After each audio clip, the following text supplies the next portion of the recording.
যা হোক, ফিতনা কোথাও যদি দেখা যায় মুসলমানদের করণীয় কি? প্রথমেই দাজ্জালের বিষয়টা দিয়ে ধরি। যেমন দাজ্জাল, দাজ্জাল শব্দের অর্থ হচ্ছে কি? দাজলুন মানে ফিতনা, যে মানুষকে সংশয়ের মধ্যে ফেলে দিবে, ফিতনার মধ্যে ফেলে দিবে। দাজ্জালের কাজ কি? কিয়ামতের পূর্ব মুহূর্তে আসবে, আসার পরে যে সকল মরুভূমিতে ঘাস হওয়ার সম্ভাবনা নেই, সে হাত দিয়ে ইশারা করবে, ঘাস সবুজ শ্যামল মরুভূমি পতিত হয়ে যাবে। আপনি মনে করবেন রব তো এটাই, মানে কি আপনাকে সংশয় ফেলে দিবে। শুধু এখানে না, আল্লাহ তাআলা তাকে একটা পাওয়ার দিবে মুমিনের ঈমানকে পরীক্ষা করার জন্য। এক হাতে জান্নাত আর এক হাতে জাহান্নাম। আপনি ভুল করে জাহান্নামের পথে চলে যাবেন, মনে করবেন এটাই জান্নাত। কিভাবে? একটা যুবক সন্তানকে ধরবে, তার হত্যা করবে, আবার সাথে সাথে জীবিত করবে। এমন বিষয় যদি কেউ দেখে, তার বিশ্বাস না করে পারবে?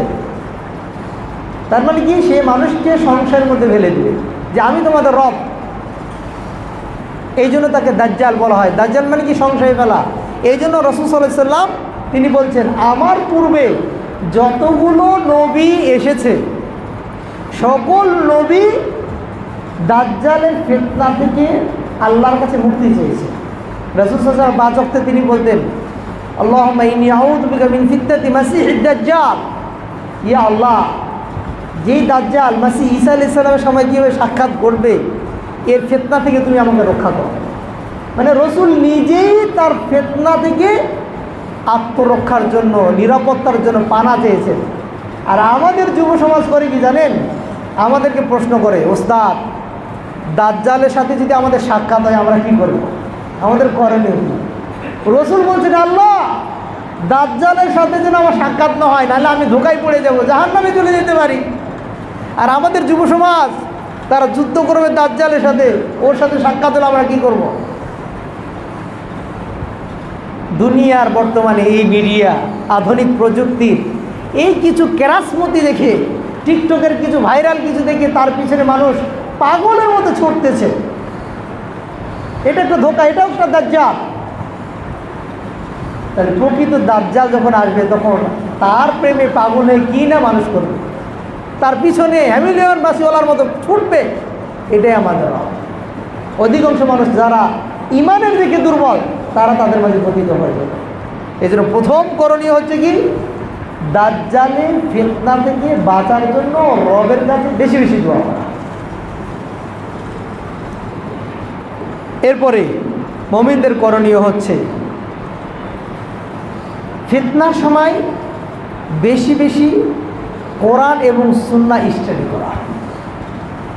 আপনি দেখছেন সংশয় সৃষ্টি হয়ে গেছে, ওখানে আর কি করণীয়? হাদিস পড়েন, কোরআন পড়েন, কোরআন কি বলছে সেটা জানেন।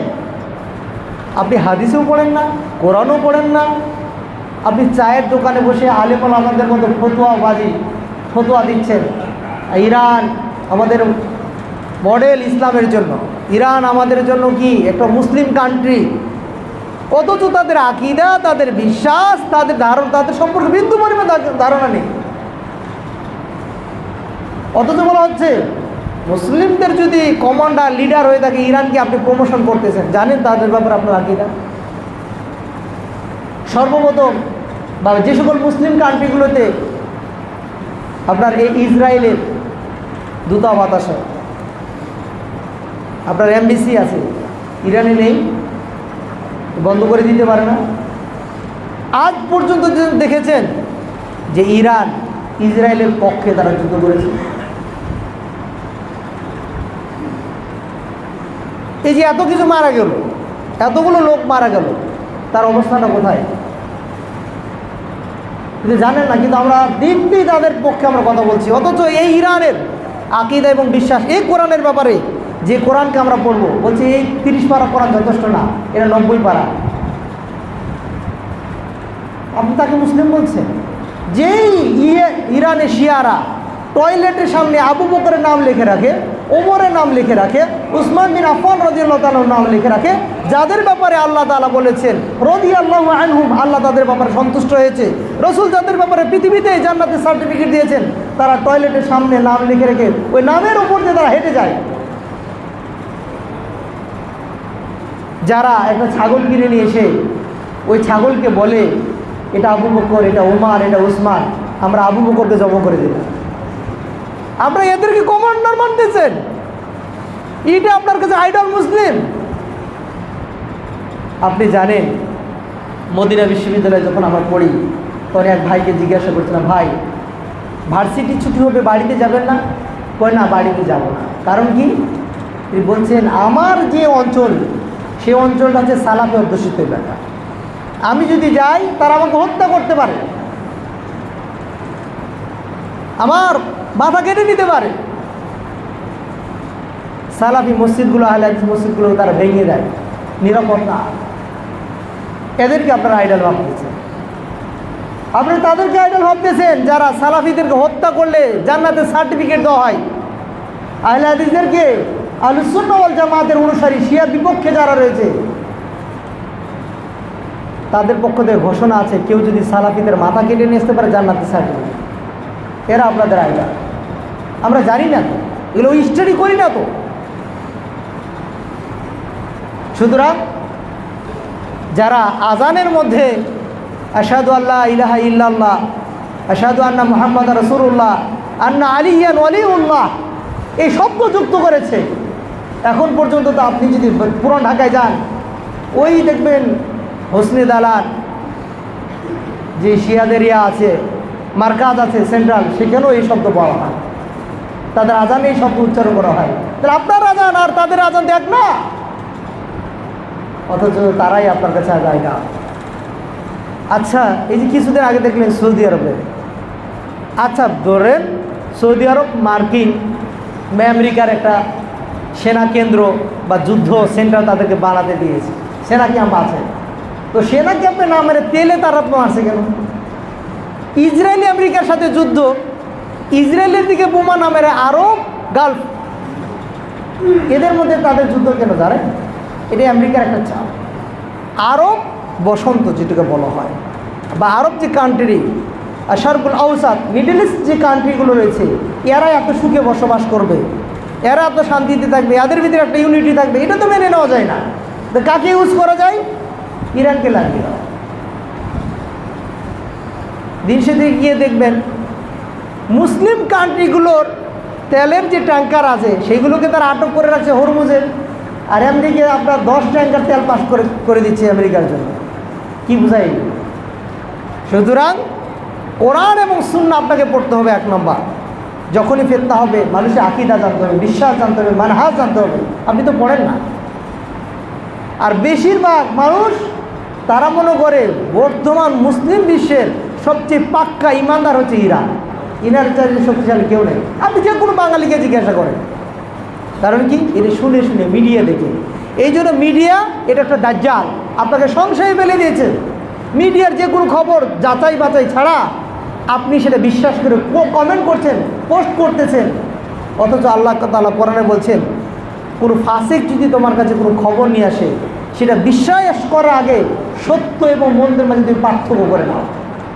অথচ আপনি মিডিয়ার একটা খবর দেখে সৌদি আরবকে ইহুদিদের দালাল বানিয়ে দিলেন, হ্যাঁ আরব কান্ট্রিগুলোকে ইহুদিদের দালাল বানিয়ে দিলেন, আর ইরানকে আপনি ইমানদার বানিয়ে দিলেন।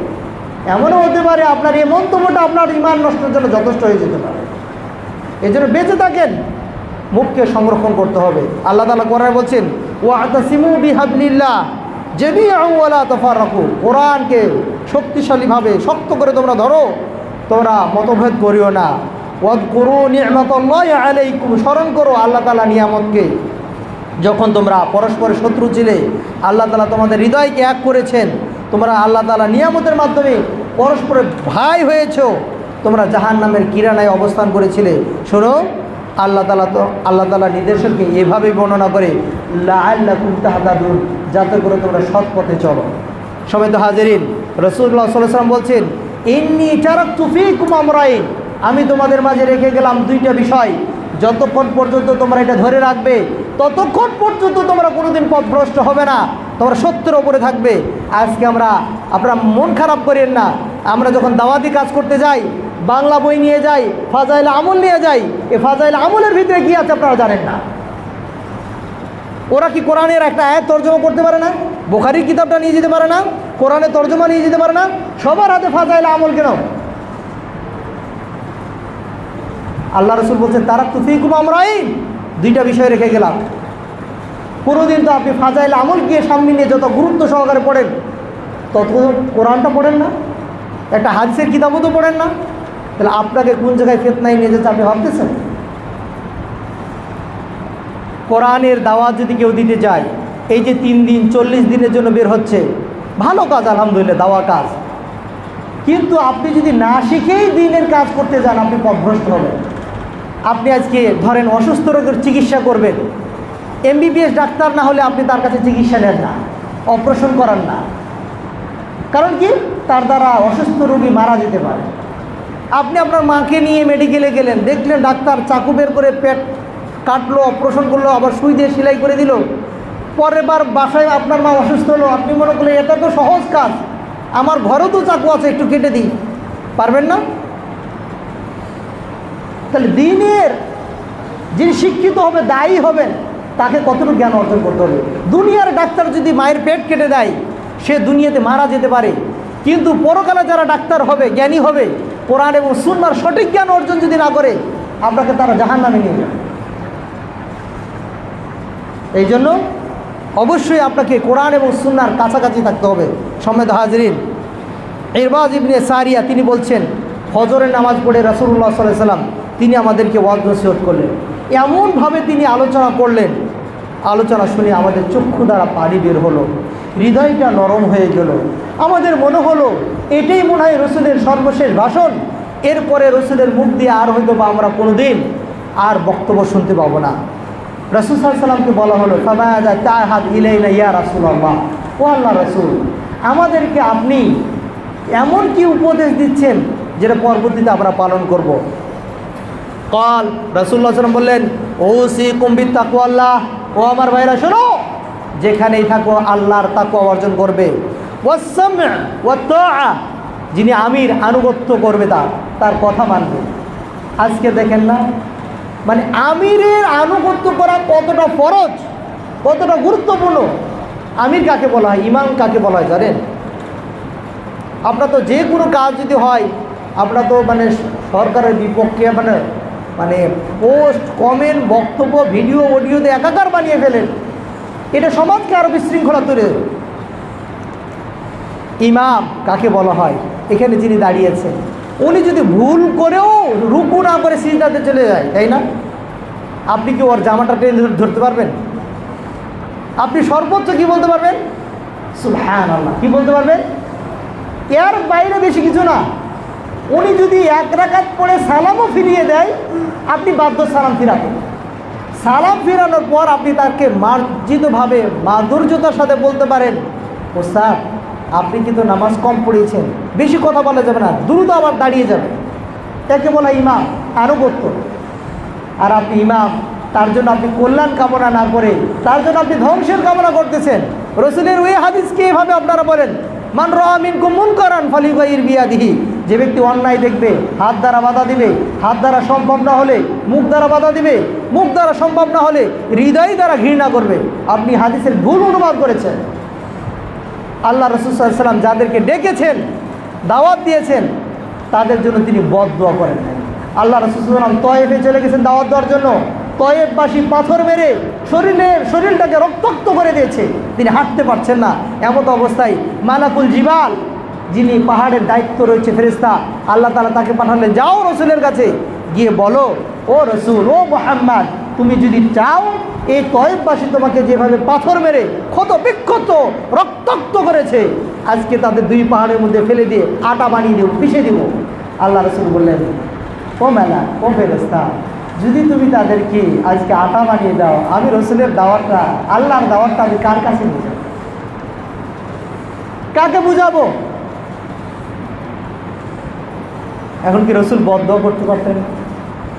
এবং কি আবু জাহেল এবং ওমর বিন খাত্তাব রাদিয়াল্লাহু তাআলা আনহু, এর ব্যাপারেও রসুল বলছেন, ইয়া আল্লাহ, এই 2 জনের মধ্যে দিয়ে যাকে বেশি দিনের উপকারে আসবে, আল্লাহ তুমি তাকে দিনের জন্য কবুল করো। নাকি বদদুয়া করেছিলেন ধ্বংসের জন্য?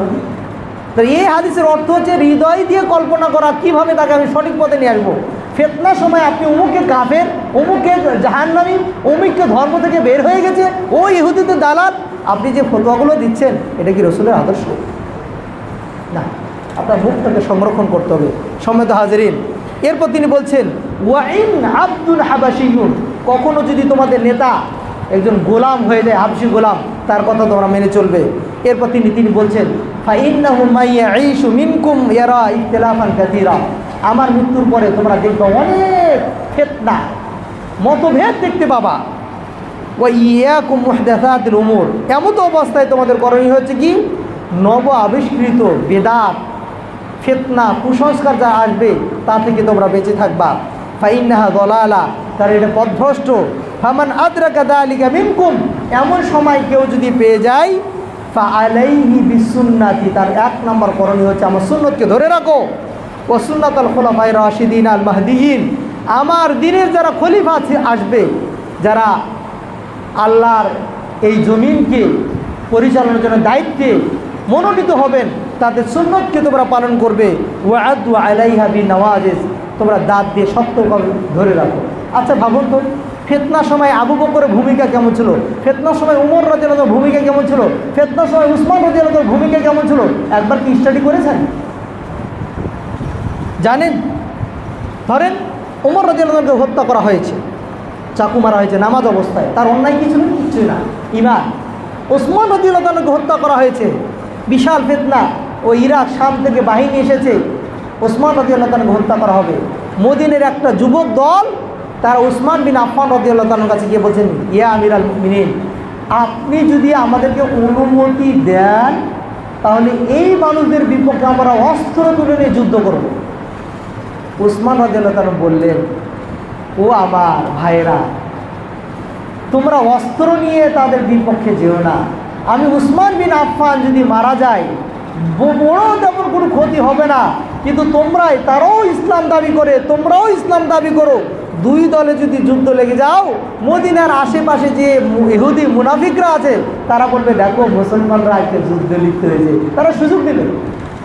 উসমান রাদিয়াল্লাহু তাআলা আনহু তিনি বলতে পারতেন, তোমরা বসে আছো কেন, ঘর থেকে অস্ত্র নিয়ে এসে তোমরা লাগো, তাদের মারো। তাহলে উসমান রাদিয়াল্লাহু তাআলা আদর্শ কই দিলাম, যেখানে আগুন লেগেছে সেখানে ঠান্ডা করতে হবে, আমরা ঠান্ডা না করে সেখানে আগুন আরও জ্বালিয়ে দিই। সম্মানিত হাজিরিন, 2 নম্বর করণীয়,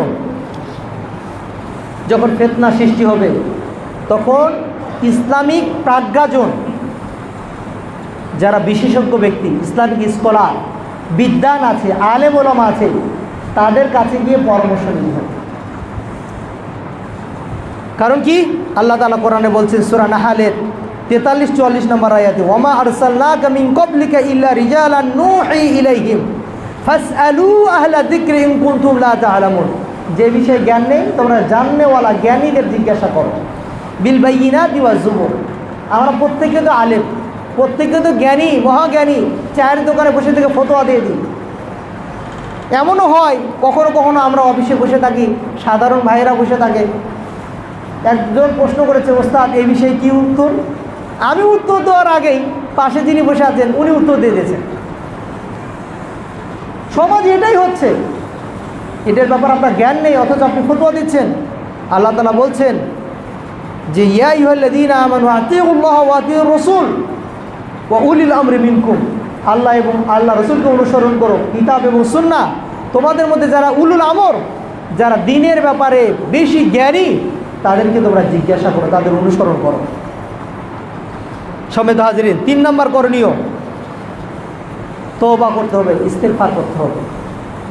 আপনি পাক্কা ঈমানদার, আপনি পরহেজগার, আপনি প্রত্যেক সপ্তাহে সোমবার বৃহস্পতিবার রোজা রাখেন, প্রতিটি মাসে 13, 14, 15 আইএমএ 20 রোজা রাখেন, আপনি তাকওয়াওয়ালা ঈমানদার,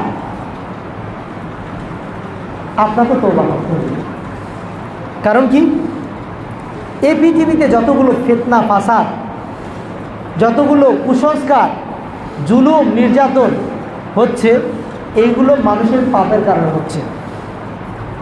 জুবাইর ইবনে বাক্কার থেকে বর্ণিত, তিনি বলছেন, উমর বিন খাত্তাব রাদিয়াল্লাহু তাআলা আনহু যখন খেলাফতে আসলেন, তখন দেখা গেল আকাশে বৃষ্টি নেই, নিচের ফসল জমি জমা ক্ষেত খামার নষ্ট হয়ে যাচ্ছে।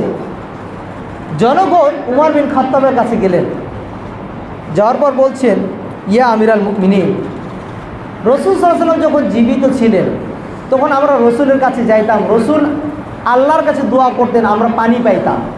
এখন তো রসুল আমাদের মাঝে নেই, আপনি আমিরাল মুমিনিন, আপনি আমাদের জন্য দোয়া করুন যেন আল্লাহ তাআলা আমাদের বৃষ্টি দেয়। উমর বিন খাত্তাব রাদিয়াল্লাহু তাআলা তিনি ভাবলেন, আমি দেখি তো আমার চাইতে তাকওয়া পরহেজগার বান্দা কে আছে। তিনি দেখলেন রসুলের চাচা আব্বাস রাদিয়াল্লাহু তাআলা আছেন। তিনি তার বাড়িতে গেলেন, বাড়িতে গিয়ে বললেন, ও রসুলের চাচা, আপনি আমাদের মাঝে মুরব্বী মানুষ, আপনি তাকওয়াবান আল্লাহওয়ালা, একটু আপনি আল্লাহর কাছে দোয়া করুন না কেন যেন আল্লাহ তাআলা আমাদেরকে বৃষ্টি দেয়। আব্বাস রাদিয়াল্লাহু তাআলা তিনি মসজিদে গামামা, যেখানে মুসল্লা নামাজ হতো, জনগণকে নিয়ে সেখানে গেলেন। যাওয়ার পরে আল্লাহর কাছে হাত উঠে দোয়া করলেন, ইয়া আল্লাহ, আমরা অনাবৃষ্টির কারণে আজকে আমাদের এই ক্ষেত খামার নষ্ট হয়ে যাচ্ছে, তুমি আমাদেরকে বৃষ্টি দাও। এই হাদিস থেকে তিনটা বিষয় শিক্ষণীয়। এক, রসুলকে ওসিলা করে কিছু চাওয়া যায় না। যদি চাওয়া যেত তাহলে ওই জামানার মুসলমানরা উমর বিন খাত্তাব রাদিয়াল্লাহু তাআলাকে বাদ দিয়ে রসুলের কবরের কাছে গিয়ে ওসিলা করতেন। কিন্তু এখন আমরা বলি কি, মাঝে মাঝে বলি ইয়া রাসূল আল্লাহ, কথাটা ঠিক না, বলতে হবে ইয়া আল্লাহ। দুই নম্বর শিক্ষণীয় বিষয়, ওসিলা করতে গেলে ঘরে বসে থেকে কোনো ব্যক্তিকে ওসিলা করা যাবে না, বরং যিনি জীবিত আছেন তার কাছে গিয়ে বলতে হবে, ভাই আমি অসুস্থ, আপনি আমার জন্য দোয়া করেন। এই জন্য রসুলের জন্য যদি এখন সুপারিশও চান, বলতে হবে ইয়া আল্লাহ, রসুলের সুপারিশ যেন আমি পরকালে পাই, তুমি এটা নসিব করো। আর আমরা দোয়া করি, ইয়া রসুল, তুমি আমার কিয়ামতের মাঠে আমার জন্য সুপারিশ করিও। এটা শিরিক হয়ে যাবে, গুনাহ হয়ে যাবে। এরপর যিনি জ্ঞানী ব্যক্তি তাকে ডাকতে হবে, যে কোনো পাপাচার ব্যক্তির কাছে যাওয়া হবে। উমর বিন খাত্তাব রাদিয়াল্লাহু তাআলা তিনি বলছেন যে আল্লাহুম্মা ইন্নাহু লাম ইয়ানজিল বালাউন ইল্লা বিযামবি, পৃথিবীতে এই যে আজকে অনাবৃষ্টি, এটা আমাদের পাপের কারণে হয়েছে। তোমরা বেশি বেশি আল্লাহর কাছে তওবা করো, ইস্তেগফার করো। তাহলে এখান থেকে বোঝা যাচ্ছে ফিতনা যখন হবে, পাপ যখন বেড়ে যাবে, আল্লাহর কাছে তওবা করতে হবে। 4 নম্বর করণীয়, আল্লাহকে বেশি বেশি ডাকতে হবে, দোয়া করতে হবে। আল্লাহ তাআলা বলছেন, ওয়া ইযা সাআলাকা ইবাদি আন্নী ফাইন্নী কারীবুন, বান্দা যখন আমাকে ডাকে আমি তার খুব কাছাকাছি থাকি। উজিবু দাওয়াতাদ দাঈ ইযা দাআন, যখন আমাকে ডাকে তখন আমি তার ডাকে সাড়া দিই। সুতরাং আপনি যখন কোন ফিতনা দেখছেন, ওই ফিতনার মধ্যে না জড়িয়ে আল্লাহকে বেশি ডাকবেন। আল্লাহ, আমার ভাইয়েরা অমুক জায়গায় ফিতনায় পড়েছে, তাদেরকে হেদায়েত দান করুন, বা অমুক জায়গায় শিরিক হচ্ছে, বা অমুক ব্যক্তি শিরিক করছে, আল্লাহ তুমি তাদেরকে ক্ষমা করুন, তাদেরকে হেদায়েত দান করুন। কারণ রাসূলুল্লাহ সাল্লাল্লাহু আলাইহি সাল্লাম তিনি বলছেন যে মা মিন মুসলিমিন ইয়াদউ বিদাওয়াতিন লাইসা ফিহা ইসমুন, যে ব্যক্তি আল্লাহকে ডাকবে, যে ডাকার মাঝে কোনো পাপ নেই, শিরিক নেই, আত্মীয়তার সম্পর্ক ছিন্ন করা নেই, অবশ্যই আল্লাহ তাআলা তাকে এই দোয়াটা কবুল করবেন। সুবহানাল্লাহ। হতে পারে দোয়াটা সাথে সাথে কবুল হয়েছে, হতে পারে দোয়াটা পরবর্তী কল্যাণের জন্য রেখে দিয়েছে, অথবা হতে পারে আপনার এই দোয়ার মাধ্যমে দুনিয়ার যে বিপদ আপদ আছে এগুলো কাটিয়ে দিবে। এই জন্য আল্লাহকে বেশি বেশি ডাকতে হবে। 5 নম্বর করণীয়, যখন ফিতনা দেখবেন তখন ধৈর্য ধরবেন, ফিতনার মোকাবিলা করার চেষ্টা করবেন না। যারা ফিতনায় জড়িত হয়েছে তাদের ব্যাপারে নরম হবেন এবং ধৈর্য ধরবেন, সেখানে আপনারা কখনো জড়িয়ে যাবেন না। আল্লাহ তাআলা কোরআনে বলছেন সূরা বাকারার 155 নম্বর আয়াত, ওয়ালা নাবলুওয়ান্নাকুম বিশাইইম মিনাল খাউফি ওয়াল জু'i ওয়া নাকসিম মিনাল আমওয়ালি ওয়াল আনফুসি ওয়াত থামারাত, অবশ্যই আমি তোমাদেরকে পরীক্ষা করি, ফিতনায় ফেলি কখনো কখনো, ভয় দ্বারা, ক্ষুধার্ত দ্বারা, তোমাদের সম্পদ অথবা মৃত্যুর মাধ্যমে, অথবা ফল ফলাদি ইত্যাদি কম দেওয়ার মাধ্যমে। সুতরাং সুসংবাদ দাও সেই সকল মানুষদের জন্য যারা ধৈর্য ধরে। এই জন্য ফিতনা যদি কখনো দেখেন সেখানে জড়িয়ে যাবেন না। এই যে আপনাদের পাশেই আপনার আছে না, ব্রাহ্মণবাড়ি আছে না, ঈদের দিনও চলে, মাইকে ঘোষণা করে চলে, তাই না? আরে একজন মারা গেছে, মানে মারা যাচ্ছে, ওর বুকের মধ্যে গিয়ে বল্লম মারতেছে, সুস্থ বিবেকবান শিক্ষিত মানুষগুলো বল্লম নিয়ে চলে যাচ্ছে। অথচ আল্লাহ রাসূল সাল্লাল্লাহু আলাইহি ওয়াসাল্লাম বলছেন, আল মুসলিমু মান সালিমাল মুসলিমুনা মিন ইয়াদিহি ওয়া লিসানিহি, প্রকৃত মুসলমান তো সে যার মুখ থেকে বা হাত থেকে অপর মুসলমান নিরাপদ। আপনি নিজেকে মুসলমান দাবি করছেন, অথচ আরেকজন মুসলমানের ব্যাপারে আপনি কটু মন্তব্য করছেন, তাহলে আপনার মুখ থেকে কি ওই ভাই নিরাপদ? তাহলে আপনার ইসলামের পরিচয় কোথায়? আপনার একজন ভাই ক্ষতিগ্রস্ত হয়েছে, আপনি তাকে আপনার হাত দ্বারা আবারও আঘাত করতেছেন, আপনার হাত থেকে কি অপর মুসলমান আপনার নিরাপদ? তাহলে কমপক্ষে ফিতনার সময় আপনাকে নিজেকে নিয়ন্ত্রণ করতে হবে, ধৈর্য ধরতে হবে। আল্লাহ রাসূল সাল্লাল্লাহু আলাইহি ওয়াসাল্লাম বলছেন, লাকাদ উখিফতু ফিল্লাহি মা ইউখাফু আহাদ। আমি আল্লাহর পথে দাওয়াতি কাজ করতে গিয়ে যে ধরনের মানুষের ভয় ভীতি পেয়েছি, এমন ভয় ভীতি কেউ পায় নাই।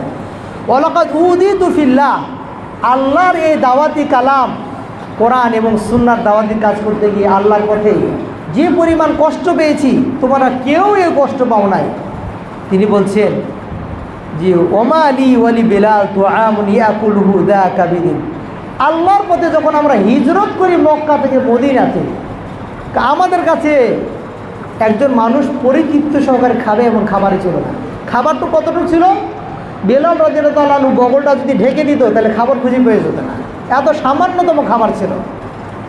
এরপরও তারা কী করছে, ধৈর্য ধারণ করছে। অর্থাৎ সামনে ফিতনা, আমার অমুসলিমরা রয়েছে, মুশরিকরা রয়েছে, আমাকে আল্লাহকে ডাকতে হবে। আল্লাহর প্রতি দাওয়াতি কাজ করতে গেলে বিভিন্ন বাধা সম্মুখীন হবেন, সেখানে ধৈর্য ধরতে হবে। 6 নম্বর করণীয়, মানুষ যখন ফিতনার মধ্যে পড়েছে তখন আক্রান্ত মানুষদের ব্যাপারে কোমল হৃদয়ের হতে হবে, তাদেরকে নসিহত করতে হবে, উপদেশ দিতে হবে। কারণ কি, আল্লাহ তাআলা কোরআন বলছে, ইযহাবা ইলা ফিরআউনা ইন্নাহু তাগা। ফিরআউনের কাছে যাও, সে অবাধ্য হয়েছে। সেখানেও আল্লাহ তাআলা মূসা আলাইহিস সালাম এবং হারুনকে বলতেছেন, ফাকুলা লাহু কওলান লাইয়িনা। সেখানে যাওয়ার পর নরমভাবে কথা বলছে। তার মানে যেখানে ঝগড়া হয়েছে আপনি গিয়েও লাউড সাউন্ড করতে পারবেন না, আপনি গিয়ে ওখানে তর্ক বিতর্ক করতে পারবেন না।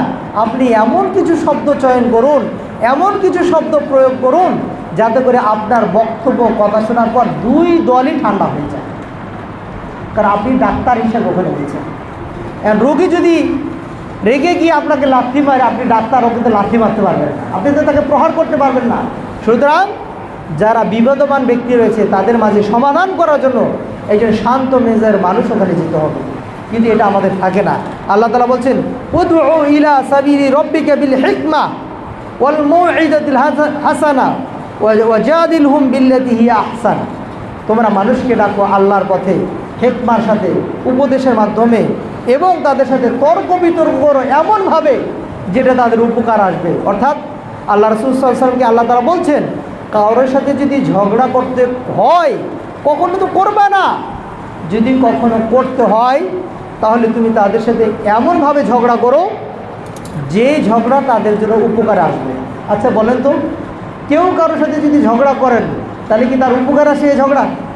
আল্লাহ তাআলা বলছেন, এমন শব্দ চয়ন করো, এমন বাক্য প্রয়োগ করো যে বাক্য দ্বারা সে উপকার লাভ করতে পারে।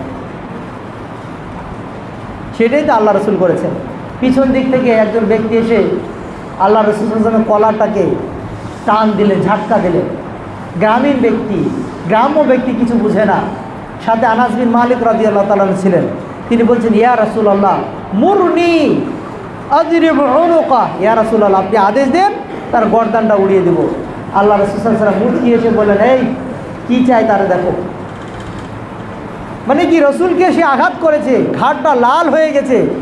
রসুল ওই গ্রামীণ ব্যক্তি, অশিক্ষিত ব্যক্তি, বেদুইন ব্যক্তি, তার দিকে তাকিয়ে মুচকি হাসলেন। মানে একটা ইমানি দায়িত্ব তিনি পালন করলেন। আপনি ভাবুন তো, পিছন দিক থেকে এসে যদি কেউ আপনার কানের মধ্যে একটা ঠাটায় থাপ্পড় লেগে দেয়, ওকে দেখে আপনি মুচকি হাসতে পারবেন? এই ধৈর্যটা ধরতে পারবেন? আর রসুল এটাই করেছে। রাসূল সাল্লাল্লাহু আলাইহি ওয়াসাল্লাম যুদ্ধের ময়দান থেকে ফিরতেছেন, তরবারি গাছে ঝুলিয়ে রেখেছেন, ঘুমিয়ে গেছেন। ঘুম থেকে উঠে দেখতেছেন আমার তরবারি একজন নিয়ে দাঁড়িয়ে আছে আমার মাথার মধ্যে। রসুলকে বলছে, মাই ইয়ামনাউকা মিন্নি, আমার থেকে তোমার এখন কে রক্ষা করবে বলো, এখন তো তোমার সাইজ করে দেবো, তরবারি আমার হাতে।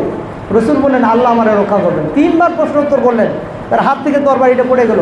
রসুল তরবারিটা হাতে নিলেন, ইচ্ছা করলে তাকে সাথে সাথেই সাইজ করতে পারতেন, আল্লাহ রসুল তাকে ক্ষমা করে দিলেন। এই জন্য যারা আপনার প্রতি জুলুম করেছে, অন্যায় করেছে, আপনি তাদের প্রতি ভালোবাসেন, ছোট্ট একটা ঘটনা বলি। এক গ্রামের মানুষ এক আলেমের ব্যাপারে অনেক সমালোচনা করত। একদিন এই আলেমের কাছে, মানে যার ব্যাপারে সমালোচনা করা হয়, তার কাছে খবর গেল যে সমালোচনাকারী অনেক অসুস্থ হয়েছে। তো এ আলেম বাজারে গিয়ে কিছু ফল নিয়েছে, অনেক ধরনের আইটেমের খাবার নিয়েছে। খাবার নিয়ে যে ব্যক্তি সমালোচনাকারী, গীবতকারী, তার বাসায় চলে গেছেন। বাসায় যাওয়ার পর তার মাথায় হাত দিয়ে দোয়া করতেছে, লাবাস তহরুন ইনশাআল্লাহ, টেনশন করবেন না, ইনশাআল্লাহ সুস্থ হয়ে যাবেন।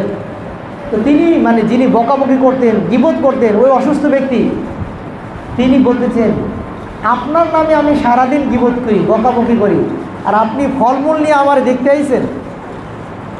তো আলেম বললেন, ভাই আপনি যে আমার বকাবকি করছেন না, আমার অনেক লাভ হয়েছে। তো আপনাকে আমি বকাবকি করলাম, আপনার লাভ হলো কেমনে? না, আপনি আমার নামে যতটা গীবত করেছেন, এটার প্রযোজ্য যদি আমি না হয়ে থাকি, তাহলে আপনার কবুলকৃত নামাজ, কবুলকৃত সিয়াম, কবুলকৃত মানে জাকাত, এর যে সওয়াবগুলো আছে সেখান থেকে কেটে কেটে আমার আমল নামায় জমা হয়ে গেছে। এটা করতে গেলে তো আমাকে রাত দিন কষ্ট করে আল্লাহর ইবাদত করতে হতো, এটা তো অটোমেটিকলি পেয়ে গেছি। এর পারিশ্রমিক হিসেবে কিছু দিতে হবে না, আপনি আমার উপকার করছেন। আমরা আলেম ওলামা বা সাধারণ মানুষ কেউ যদি কারো ব্যাপারে সমালোচনা করে, গিয়ে ঠাটায়া লাগাই দিই, পিটাপিটি, মারামারি, ফেসবুকে পোস্ট, তাই না? কিন্তু আলেমদের আদর্শ, আমাদের আদর্শ হল ক্ষমা করা, দয়াশীল হওয়া, নরম কোমল হৃদয়ের হওয়া।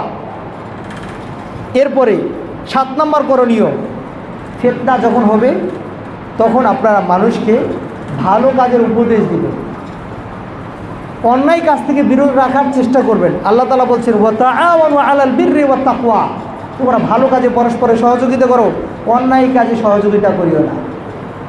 যেখানে ফিতনা লেগেছে, আরও কিভাবে উস্কিয়ে দেওয়া যায় আমরা মানুষকে পরামর্শ দিই, তাই না?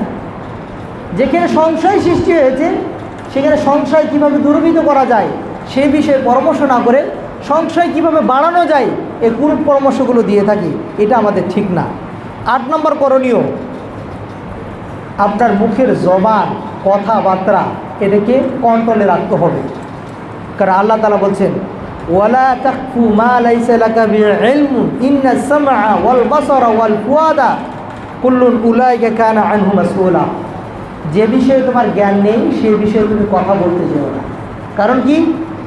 নিশ্চয় তোমার কর্ণ, তোমার চক্ষু এবং হৃদয়কে আল্লাহ তাআলা জিজ্ঞাসিত করবেন, আল্লাহ জিজ্ঞাসা করবেন। সুতরাং আপনি যা বলছেন প্রত্যেকটা কথা কিন্তু লেখা হচ্ছে। ইমাম বুখারী আবু হুরায়রা রাদিয়াল্লাহু তাআলা থেকে হাদিস বর্ণনা করছেন যে, ইন্নাল আবদা লা ইয়াতাকাল্লামু বিল কালিমা মিন রিদওয়ানিল্লাহ লা ইউলকি লাহা বালান ইয়ারফাউল্লাহু বিহা দারাজাত। বান্দা কখনো কখনো এমনও কথা বলে যে কথা দ্বারা আল্লাহ খুশি হবে, তার ইচ্ছে ছিল না, কিন্তু কথাটা ভালো, আল্লাহ খুশি হয়ে তাকে কী করে দেন? সম্মান বাড়িয়ে দেন। আবার কখনো কখনো এমনও কথা বলে যে এই কথা দ্বারা আমার জাহান্নাম নষ্ট, মানে ওয়াজিব হয়ে যাবে, জান্নাত নষ্ট হয়ে যাবে, এমন কখনো তার জ্ঞানই নেই, কিন্তু কথার কারণে তার জান্নাত হারাম হয়ে গেছে, জাহান্নাম ওয়াজিব হয়ে গেছে, আপনার একটা কথার কারণে। আল্লাহ রাসূল সাল্লাল্লাহু আলাইহি ওয়াসাল্লাম বলছেন, যে ব্যক্তি কেউ কাউকে কাফের বলল, সে যদি কাফের না হয়ে থাকে, আপনি ইমানদার হয়ে গেলে অটোমেটিক কাফের হয়ে যাবে। আপনি কাউকে কাফের ফতোয়া দিয়েছেন, সে যদি কাফের না হয়ে থাকে, আপনি কাফের হয়ে যাবেন। এই জন্য মুখকে কন্ট্রোল করতে হবে, ফিতনার সময় নীরব থাকতে হবে, চুপ থাকতে হবে। এই ব্যাপারে আপনাদেরকে কিছু কথা শোনাই, হাদিস শোনাই। ওমর বিন খাত্তাব রাদিয়াল্লাহু তাআলার ছেলে আব্দুল্লাহ, তার সময়ে মুসলমানদের মধ্যে কিছু বিবাদ দেখা যায়। তো কিছু লোক এসে আব্দুল্লাহ ইবনে উমর রাদিয়াল্লাহু তাআলাকে বললেন, যেটা আমাদের সমাজে দেখা যায়, অমুক আলেম কি ওটা ইহুদিদের দালাল, অমুক আলেম অমুকের তো দালাল গোলাম, উমি তো মানে দরবারি আলেম, এভাবে আমরা কথা বলি না? অনেক সময় বলে কি বলে না? তো ঠিক সেই সময়ও একজন লোক এসে বলল, ইয়া আবা আব্দুর রহমান, ও ইবনে উমরের ছেলে আব্দুল্লাহ, মা হামালাকা আলা আন তাহুজ্জা আমান, আপনার এমন কি হলো প্রত্যেক বছরে আপনি হজ করতেছেন, উমরা করতেছেন, ওয়া তাতরুকা আল জিহাদ ফি সাবিলিল্লাহ, অথচ আল্লাহর রাস্তায় আপনি জিহাদ করতেছেন না। আপনি এত হজ উমরা দিয়ে কি জান্নাতে যেতে পারবেন? আল্লাহর রাস্তায় যে যুদ্ধ করছেন না। ওয়াকাদ আলিমতা মা রাগাবাল্লাহু ফীহি, আপনি কি জানেন না জিহাদ করলে কি ফজিলত রয়েছে? ক্বালা ইয়া ইবনা আখি বুনিয়াল ইসলামু আলা খামস, আব্দুল্লাহ ইবনে উমর তিনি বললেন, ও আমার ভাই, ইসলামের মূল ভিত্তি হচ্ছে 5টা। 5 ওয়াক্ত নামাজ পড়ো, আল্লাহর প্রতি ঈমান আনো, রসুলের প্রতি ঈমান আনো, সিয়াম পালন করো, যাকাত দাও এবং হজ করো। ব্যক্তিটি বলল, হ্যাঁ বুঝলাম, কিন্তু আল্লাহ তাআলা কোরআনে কি বলছে আপনি শোনেন নাই? আল্লাহ তো কোরআনে বলছেন, ওয়া ইন তাইফাতানি মিনাল মুমিনিনা ইকতাতালু ফাসলিহু বাইনাহুম, যদি মুমিনদের কোনো 2টি দল পরস্পরে বিবাদে লিপ্ত হয়, ফিতনায় জড়িত হয়, তাহলে তোমরা তাদের মাঝে সমাধান করে দাও। ফাইন বাগাত ইহদাহুমা আলাল উখরা, এক দল আরেক দলের প্রতি যদি জুলুম করে, ফাকাতিলুল্লাতী তাবগী, যে দল জুলুম করেছে তার বিপক্ষে যুদ্ধ করতে বলেছে, আপনি কি যুদ্ধ করবেন না? ইবনু উমর তিনি বললেন যে ফাআল্লা আলা আহদি রাসূলুল্লাহ সাল্লাল্লাহু আলাইহি সাল্লাম, আপনি যে কথা বললেন না, আমরা এই যুদ্ধ রসুলের জামানায় করেছি। ওয়াকান আল ইসলামু কালিলা, এমন অবস্থায় মুসলমানের সংখ্যা খুব কম ছিল, আমরা যুদ্ধ করেছি। ফাকানা রাজুলু ইফতানু ফি দীনিহি, একজন মানুষ ফিতনায় পতিত হতো শিরিক এবং কুফরের ব্যাপারে।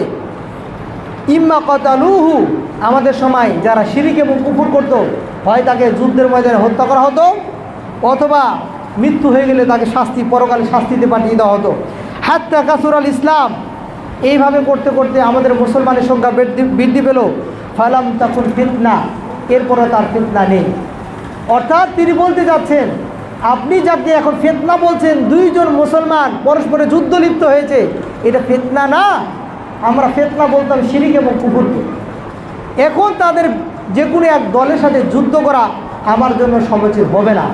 আব্দুল্লাহ ইবনে উমর রাদিয়াল্লাহু তাআলা আনহু, তার কাছে খবর আসলো যে আব্দুল্লাহ বিন জুবায়ের রাদিয়াল্লাহু তাআলা আনহুকে মক্কাতে হাজ্জাজ বিন ইউসুফ তরবারি দ্বারা হত্যা করেছে।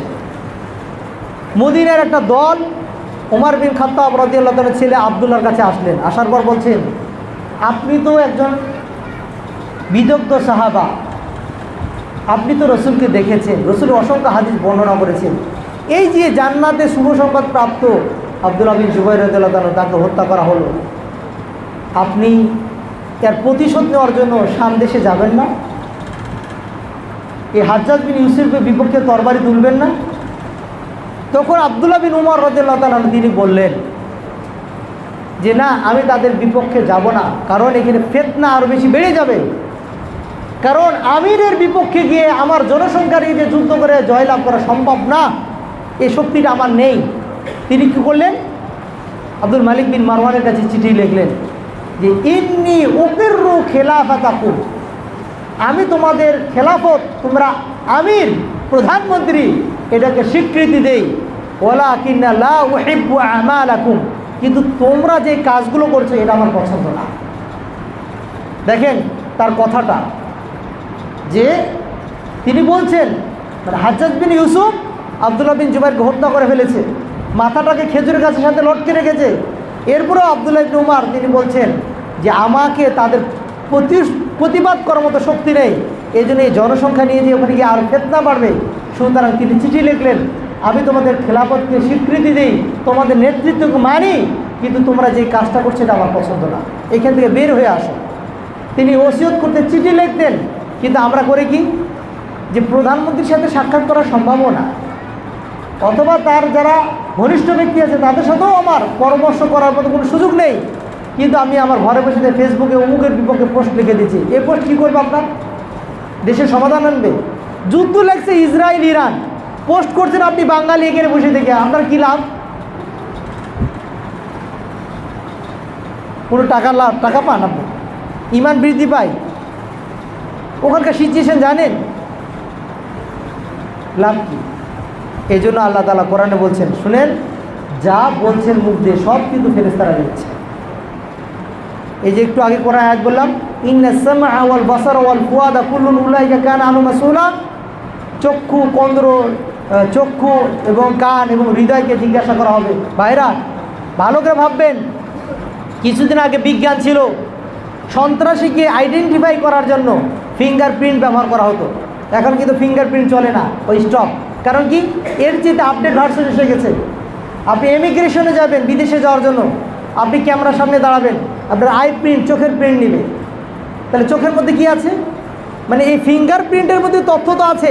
1 কোটি মানুষকে যদি একসাথে ফিঙ্গারপ্রিন্ট দেওয়া হয়, একজনের তথ্য আরেকজনের সাথে মিলবে না। এইখানের ভিতরে আপনার ডাটা সব কিছু রয়েছে। এটা হচ্ছে আপনার কি বলবো, অ্যানালগ সিস্টেম। আর আই প্রিন্ট এটা হচ্ছে ডিজিটাল সিস্টেম। এখন বিজ্ঞান এটাও আবিষ্কার করেছে, এই চক্ষু দিয়ে যা দেখতেছে সব কিছু এখানে ভিডিও চিত্র পাওয়া যায়। এমনও সামনে আসবে এই ভিডিও চিত্র এখান থেকে তারা নকল করবে, এটা ভিডিও ভার্সন। আর কান দিয়ে যা শুনছেন এই হৃদয়ে এসে এটা সেভ হচ্ছে। এখানে কিয়ামতের মাঠে আপনারা মাঝে মাঝে শুনেন 99টা বিশাল বিশাল কিতাব খুলে দেওয়া হবে। এতগুলো আমলনামা বান্দার জীবনে আল্লাহ কেমনে ওইটা সংরক্ষণ করবেন? সামান্যতম ছোট্ট একটা মেমোরি কার্ড, পুরো পৃথিবীর তথ্য যদি এখানে রাখা যায়, যে আল্লাহ তাআলা সব কিছু সৃষ্টি করেছেন, বান্দার বিন্দু বিন্দু পরিমাণ আমল কিয়ামতের মাঠে প্রকাশ করা অসম্ভব। যা শুধু বলবেন এ কান কথা বলো, এ চক্ষু কথা বলো, ও হৃদয় তোমার মনে কি আছে তা তুমি বের করো। আপনি ভাববেন হৃদয়ে যা আমি কল্পনা করি তাও কি কিয়ামতের মাঠে জিজ্ঞাসা করা হবে? জি, জিজ্ঞাসা করা হবে। আল্লাহ রাসূল সাল্লাল্লাহু আলাইহি ওয়াসাল্লাম বলছেন যে আল কাতিলু ওয়াল মাকতুলু কিলাহুমা ফিন্নার, যে দুইজন মুসলমান যখন একজন আরেকজনকে হত্যা করার জন্য তরবারি উঠাবে, যে হত্যা করলো সেও জাহান্নামে যাবে এবং যে নিহত হলো সেও জাহান্নামে যাবে। আল্লাহ রাসূল সাল্লাল্লাহু আলাইহি ওয়াসাল্লামকে জিজ্ঞাসা করা হলো, ইয়া রাসূলুল্লাহ, যে হত্যা করলো সে পাপ করলো, সে জাহান্নামে যাবে, কিন্তু যাকে হত্যা করা হলো তাকে কেন জাহান্নামে যেতে হবে? মা বালুল মাকতুল, কেন নিহত ব্যক্তিকে জাহান্নামে যেতে হবে? আল্লাহ রাসূল সাল্লাল্লাহু আলাইহি ওয়াসাল্লাম বলেন, সেও অপর ভাইকে হত্যা করার জন্য তরবারি হাতে নিয়েছিল, এখনও হত্যা করে নাই, কল্পনা করেছিল, এই জন্য তাকে জাহান্নামে যেতে হবে। এই জন্য হৃদয়কেও সংরক্ষণ করতে হবে ফিতনা সময়, এটা সবার সাথে মিলিয়ে দেওয়া যাবে না। মুমিনদের জন্য ভালো ধারণা রাখতে হবে, মুমিনদের জন্য দোয়া করতে হবে। সম্মানিত হাজিরিন, সময় শেষের দিকে, ফিতনা এর সময় সাহাবারা কেউ জড়িয়ে যায়। সাহাবাদের মধ্যে লক্ষ লক্ষ সাহাবা বেঁচে ছিল, তাদের মধ্যে থেকে 30 জন লোকও এমন পাওয়া যায় না যে এইভাবে ফিতনার সাথে জড়িয়ে গেছে। সুতরাং আমাদেরও দায়িত্ব হচ্ছে ফিতনা থেকে বেঁচে থাকা।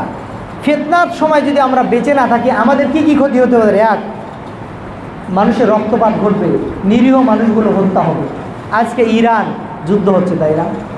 ইসরায়েল আজকে বোমা মারছে, নিরীহ মানুষগুলো মারা যাচ্ছে। দায়িত্বশীল কেউ কি এত মারা যাচ্ছে? আচ্ছা, যুদ্ধ লাগছে, আপনার কমান্ডার বাহিনী, মেডিকেলে কেন আপনাকে বোমা ফেলতে হবে? বুঝেন না বিষয়টা? নিরীহ মানুষগুলো মারা যাচ্ছে না? এই জন্য ফিতনার সময় যতটুকু মারা যায় বেঁচে থাকতে হবে, নাহলে নিরীহ মানুষগুলো মারা যাবে। 2, ফিতনা এর সময় যদি আপনি বেঁচে না থাকেন, দুনিয়াতেও ক্ষতিগ্রস্ত হবেন, পরকালেও ক্ষতিগ্রস্ত হবেন। 3, ফিতনায় কেউ যদি পতিত হয় তাহলে ধর্মের সঠিক জ্ঞান থেকে অনেক দূরে চলে যাবে, ফিতনার মধ্যে পড়ে যাওয়ার সম্ভাবনা বেশি থাকবে। 4, ফিতনায় কেউ যদি পড়ে যায়, শয়তান তার বন্ধু হয়ে যায়, আপনাকে ওয়াসওয়াসা দেবে, আপনাকে কুমন্ত্রণা দেবে, হ্যাঁ আপনি এই কাজটা করো, আমি তোমার সাথে আছি, শয়তান আপনাকে ভুল পথে নিয়ে যাবে। 5, ফিতনায় যদি আপনি পতিত হন, তখন মুমিনের দ্বীনের ব্যাপারে অনেক সংশয় সৃষ্টি হয়ে যায়, অনেক সন্দেহ সৃষ্টি হয়, কোনটা রাইট কোনটা রং এটা পার্থক্য করা যায় না। 6, ফিতনা কেউ যদি পতিত হয়, তাহলে তার পরিবার পরিজনের আত্মীয় স্বজনের যে হক এটা নষ্ট হয়ে যায়। অনর্থকভাবে আপনি এক জায়গায় চলে গেছেন, যেখানে আপনার স্ত্রী রয়েছে তাদেরকে নিয়ে থাকবেন, সন্তানদেরকে নিয়ে থাকবেন। সরকার রাষ্ট্রপ্রধান যখন আপনাকে দায়িত্ব দিয়েছে, কমান্ডার আছে না যুদ্ধ করার জন্য, তাদেরকে পাঠাবে, আপনি সাধারণ মানুষ, আপনি চলে যাচ্ছেন কেন? আল্লাহ রাসূল সাল্লাল্লাহু আলাইহি ওয়াসাল্লাম যতক্ষণ পর্যন্ত অনুমতি না দিয়েছে ততক্ষণ পর্যন্ত যুদ্ধের ময়দানে যেতে পারে নাই। এক ব্যক্তি এসে বলছে, ইয়া রাসূলুল্লাহ, আমি যুদ্ধ করতে যেতে চাই, আপনি অনুমতি দেন। আল্লাহ রাসূল বললেন, তোমার বাড়িতে কি তোমার পিতামাতা আছে? কয় হ্যাঁ। কয় যাও, তোমার পিতামাতার খেদমত করো, যুদ্ধে যেতে হবে। মানে যুদ্ধে যেতে গেলে রাষ্ট্রপ্রধান যিনি দায়িত্ব আছেন তার অনুমতি নিতে হবে, তার অনুমতি দেখতে হবে, তারপর আপনি যেতে পারবেন। সম্মানিত হাজিরিন, 7 নম্বর, ফিতনার কারণে মুমিনদের হৃদয়ের ঈমানটা ঘন ঘন পরিবর্তন হয়ে যায়, ঈমান থেকে কাফের।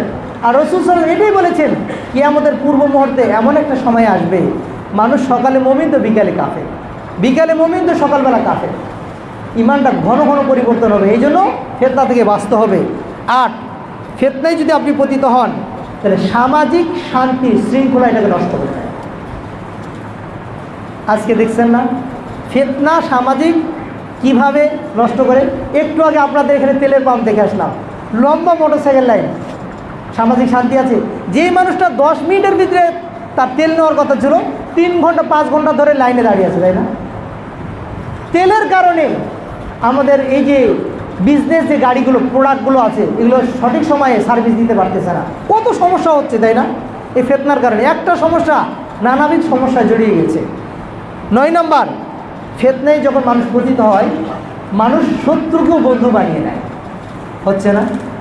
আজকে ইন্টারন্যাশনাল যুদ্ধগুলো হচ্ছে, এক কূটনীতিক দেশ আর এক কূটনীতিক দেশের সাথে তারা কী করছে, নেগোসিয়েশন করতেছে, চুক্তি করছে, মুমিনদেরকে ছেড়ে দিয়ে অমুসলিমকে বন্ধু হিসেবে গ্রহণ করছে। 10, ফিতনায় যখন পতিত হয় তখন মুসলমানদের যে সামাজিক সম্মান এটা হারিয়ে যায়, এটা থাকে না। মুসলমানদের প্রতি যে রেসপন্সিবিলিটি দায়িত্ব রয়েছে এটা সঠিকভাবে পালন করে না, তখন নিজেকে নিয়ে বেশি ব্যস্ত থাকে। এই জন্য ফিতনা থেকে জড়িয়ে যাওয়ার চাইতে বেঁচে থাকা আপনার জন্য উত্তম। 10, ফিতনার সময় আপনি যখন ফিতনায় পতিত হবে তখন দেখা যাবে ইসলামী মূল্যবোধ, ইসলামের যে সম্পদগুলো আছে এগুলো অমুসলিমরা দখল করবে।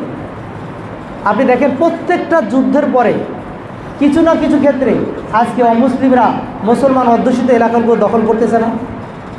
মুসলমানদের শক্তিগুলো কমে যাচ্ছে না? কিসের কারণে? মুসলমানরা ইউনিটি নেই, মুসলমানরা ঐক্য নেই, মুসলমানরা এক দেশ আরেক দেশের বিপক্ষে অবস্থান করছে, মুসলমানরা মৌলিক কোরআন এবং সুন্নাহ থেকে অনেক দূরে চলে গেছে, মুসলমানরা যে কোনো ছোটো একটা ফিতনা হয়ে গেলে সেখানে হুট করেই জড়িয়ে পড়ে। আর এটা হচ্ছে পশ্চিমাদের শত বছরের পূর্বের প্ল্যান, যে মুসলমানদের বিপক্ষে অস্ত্র দিয়ে যুদ্ধ করা সম্ভব নয়, এদের কী করতে হবে, সংশয়ের মধ্যে ফেলে দাও। মুসলমানরা শিরকের ব্যাপারে সংশয়ে পড়ে গেছে, শিরিক নিয়ে তারা যুদ্ধ করতেছে, ফতুয়া নিয়ে তারা যুদ্ধ করতেছে, আর অমুসলিমরা তারা দূর থেকে আমাদেরকে রকেট বম দ্বারা, ফাইটার দ্বারা, আর এরপর আপনাকে কি মিসাইল দ্বারা আমাদের প্রতি আক্রমণ করছে। আমরা যখন এই শিরিক বিদআত এগুলো নিয়ে কি করছি, যুদ্ধ করছি, এটা কিন্তু তারাই লাগিয়েছে, যেটা নিয়ে কোনো আলোচনা করার প্রশ্নই না। সুস্পষ্ট শিরিক, কবরে সিজদা দিলে শিরিক হয়ে যায়, এটা নিয়ে বিতর্ক করতে হবে? মাজারে যিনি শুয়ে আছেন তাকে ডাকলে শিরিক, এটা নিয়ে কি যুদ্ধ বাস করতে হবে? গলাতে তাবিজ ঝুলালে শিরিক হয়, এটা নিয়ে কি যুদ্ধ করতে হবে? আমরা এইগুলো নিয়ে যখন যুদ্ধ করছি পরস্পরে, তখন বিদেশিরা তারা মহাকাশ নিয়ে গবেষণা করছে। যখন আমরা এই মোবাইলের ফিতনায় পড়ে গেছি, টুইটার, ফেসবুক সারাদিন রাত ওপরে আর নিচে নামাচ্ছি এই মোবাইল নিয়ে, তখন তারা মহাকাশ গবেষণা করছে। আমরা তখন নিজেদের এমবি ভরে একবার ভিডিও বানাচ্ছি, একবার ভিডিও আপলোড করতেছি, আবারও মুসলমান এই ফিতনা পড়ে সারাদিন ওই ভিডিওগুলো দেখতেছি, তখন তারা মহাকাশ গবেষণা নিয়ে ব্যস্ত আছে। তাহলে মুসলমানের সম্পদ তারা নিয়ে নিয়েছে। আল্লাহ তাআলার কাছে দোয়া করি ফিতনার সময় যেন আমরা ফিতনায় পতিত না হয়ে নিজের ঈমানকে রক্ষা করতে পারি। আল্লাহ তাআলা তৌফিক দান করুন, আমিন। আকুলু কওলি হাদা আস্তাগফিরুল্লাহ লি ওয়া লাকুম ওয়া লিসাইরিল মুসলিমিন ফাস্তাগফিরুহু ইন্নাহু হুয়াল গফুরুর রহিম। আলহামদুলিল্লাহ ওয়াসসালাতু ওয়াসসালামু আলা রাসূলিল্লাহ, আম্মা বাদ। সম্মানিত হাজিরিন, আমরা আজকে আলোচনার বিষয় ছিল, আলোচনা করছিলাম ফিতনার সময় মুমিনদের কর্তব্য। প্রায় আমরা 10টা পয়েন্ট আপনাদেরকে দিয়েছি। বিশেষ করে এই 10টা পয়েন্টের মধ্যে কোরআন এবং সুন্নাহকে আঁকড়ে রাখা, তওবা করা, নিজের পাপের জন্য পাপ থেকে বেঁচে থাকা এবং দ্বীনের ব্যাপারে জ্ঞান অর্জন করা, ফিতনায় যেন জড়িয়ে না যায়, নিজে বাঁচা এবং অন্যকে বাঁচানো, এই কাজগুলো করতে হবে। আল্লাহ তাআলার কাছে আমরা তৌফিক কামনা করি, আমাদের জন্য ঈমান নিয়ে আমরা কাজ করতে পারি, ফিতনা থেকে বাঁচতে পারি, দাজ্জালের ফিতনা থেকে বাঁচতে পারি, আমরা অমুসলিমদের সংশয় তা থেকে যেন বাঁচতে পারি। আল্লাহ তাআলা তৌফিক দান করুন, আমিন। وقال الله تعالى في كلامه المجيد إن الله وملائكته يصلون على النبي يا أيها الذين آمنوا صلوا عليه وسلموا تسليما اللهم صل على محمد وعلى آل محمد كما صليت على إبراهيم وعلى آل إبراهيم إنك حميد مجيد اللهم بارك على محمد وعلى آل محمد كما باركت على إبراهيم وعلى آل إبراهيم إنك حميد مجيد اللهم أعز الإسلام والمسلمين اللهم انصر الإسلام والمسلمين اللهم دمر أعداءك أعداء الدين ربنا آتنا في الدنيا حسنة وفي الآخرة حسنة وقنا عذاب النار وأقم الصلاة فإن الصلاة تنهى عن الفحشاء والمنكر ولذكر الله أكبر والله يعلم ما تصنعون قوموا للصلاة